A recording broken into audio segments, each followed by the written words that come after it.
శ్రీనివాస్ రెడ్డి గారి నాయకత్వం. రాజశేఖర రెడ్డి గారు అంటే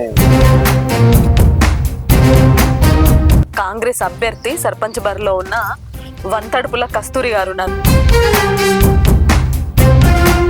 ఎలా అనిపిస్తుంది మేడం ఇప్పుడు సర్పంచ్ బరిలో పోటీ చేస్తుంది? ఎప్పుడు ఎక్స్పెక్ట్ చేయలేదు నాకు ఇలాంటి ఛాన్స్ వస్తుందని.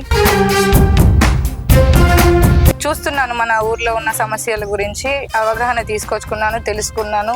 నేను ప్రత్యక్షంగా తిరిగి తెలుసుకోవడం జరిగింది. ఎట్లుంది ప్రజల స్పందన? అభిమానాన్ని మెయిన్ గా ఇప్పుడు మీరు గెలిస్తే మీరేంటి మేడం, మీ మేనిఫెస్టో ఏంటి? నా మేనిఫెస్టో వచ్చేసి మరి ఇప్పుడు 5గురు పోటీ చేస్తున్నారు చెల్పూర్ నుంచి, మరి మీరు గెలుస్తారని నమ్మకం ఉందా మీకు?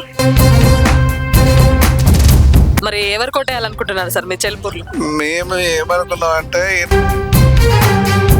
మరి పటేల్ మంచోడు అంటున్నావు, మరి పటేల్ సార్ ఏం చేసిండు? వారి మెజార్టీతో గెలిపించడానికి అందరం ప్రయత్నం చేస్తాను. ఎవరు మోసం చేస్తారు.